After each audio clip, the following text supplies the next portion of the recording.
Assalamualaikum warahmatullahi wabarakatuh. Innal hamdalillah nahmaduhu wa nasta'inu wa nastaghfiruh wa na'udzu billahi min shururi anfusina wa min sayyiati a'malina may yahdihillahu fala mudhillalah wa may yudlil fala hadiyalah. Asyhadu an la ilaha illallah wa asyhadu anna Muhammadar Rasulullah. Perkenalkan, nama saya Idkon Giashak, NIM 2051101030014, kelas C4, Manajemen Pendidikan Islam, Universitas Islam Negeri Kyai Ahmad Siddiq, Jember. Di sini saya akan membahas tentang perubahan sosial dalam modernisasi pesantren. Langsung saja ke pembahasan yang pertama, yaitu pendidikan Islam dan perubahan sosial.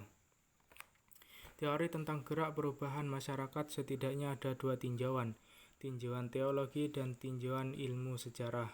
Quraish Shihab menjelaskan tentang perubahan dengan dua pelaku, yaitu yang pertama perubahan masyarakat yang pelakunya Allah, yang kedua perubahan masyarakat yang pelakunya manusia itu sendiri. Berbeda dengan Murtada Mutahari menyebutkan teori gerak masyarakat ada 6 bagian, yaitu rasial, geografis, peranan jenius dan pahlawan, ekonomi, keagamaan, dan alam. Khusus pada negara berkembang seperti Indonesia, pada masa depan ini diprediksikan akan mempunyai 3 ciri utama, yaitu yang pertama perubahan masyarakat agraris ke masyarakat industri, kedua globalisasi informasi, ketiga semakin tingginya tingkat intelektual terutama di kalangan kaum muda. Sebagai respon dari tantangan di atas, para pemikir dan intelektual muslim melancarkan berbagai upaya modernisasi yang muncul dalam berbagai ragam dan karakteristiknya.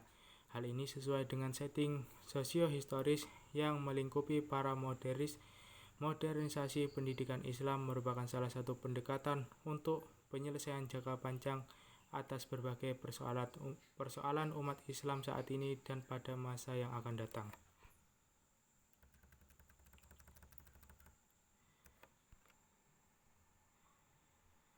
Terdapat dua alasan pokok yang melatar belakangi pentingnya dilakukan modernisasi pendidikan Islam, yaitu yang pertama, konsep dan kritik praktik pendidikan Islam selama ini terlalu sempit, terlalu menekankan pada kepentingan akhirat yang melahirkan dikotomi keilmuan yang telah diwariskan umat Islam sejak masa kemunduran Islam, yaitu di abad 12.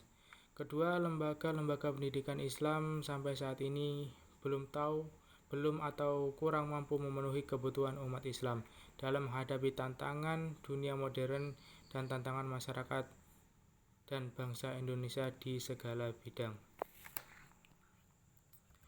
Dalam konteks barusan ada yang memaparkan bahwa dalam modernisasi pendidikan haruslah diciptakan suatu sistem pendidikan Islam yang memiliki keterpaduan antara unsur keislaman, keindonesiaan, dan keilmuan menuju tercapainya masyarakat madani.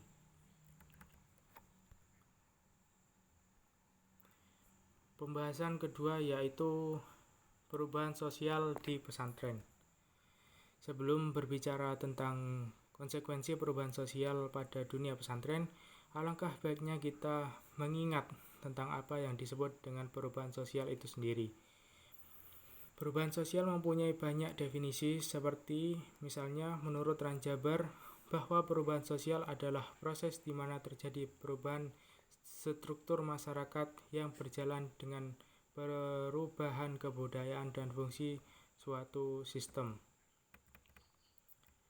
Perubahan yang terjadi pada dunia pesantren saat ini tidak lain hanyalah untuk menyesuaikan diri dengan perkembangan ilmu pengetahuan dan untuk memenuhi tuntutan dan kebutuhan. Keberadaan pesantren sebagai lembaga pendidikan Islam dikelola seutuhnya oleh kiai dan santri pada dasarnya berbeda, berbagai tempat baik kegiatan maupun bentuknya. Hal ini terbukti adanya beberapa pesantren yang telah mengalami perubahan dan pengembangan diri baik dalam sistem pengajaran maupun dalam kurikulum.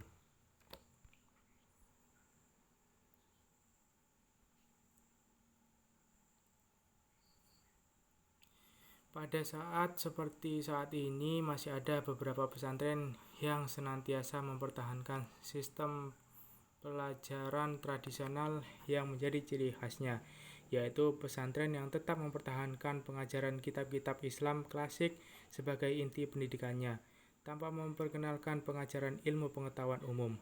Dalam hal ini, pesantren berfungsi sebagai lembaga pendidikan yang mendidik para santri untuk menghasilkan para kiai, ustadz, atau guru ngaji yang bertugas untuk menyebarkan dan mengajarkan agama Islam kepada masyarakat, sehingga terbentuk masyarakat yang religius, yang mampu menjalankan perintah Allah dan menjauhi larangannya. Ada beberapa alasan menurut Muhammad Habib Sirzin menjadikan sebagian pesantren masih bertahan dengan sistem lama. Di antaranya itu yang pertama, cara seperti ini telah berjasa dan berhasil melahirkan ulama pada zaman dahulu. Yang kedua, pertimbangan dari aspek akidah dan syariah. Yang ketiga, keterbatasan informasi yang diterima dan kerangka referensi yang dimilikinya. Dan yang keempat, semangat mengisolasi diri yang belum kunjung padam. Dan kelima, besarnya kedaulatan yang dimiliki pesantren tersebut. Saat ini perubahan juga terjadi pada dunia pesantren, yaitu yang pertama, pesantren tidak hanya mengajarkan kitab-kitab klasik, tapi juga mengajarkan santri-santrinya dengan ilmu-ilmu modern.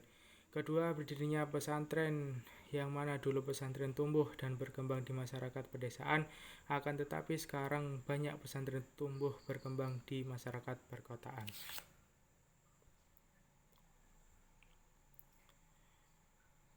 Baik, itu saja yang bisa saya sampaikan. Kurang lebihnya dimaafkan.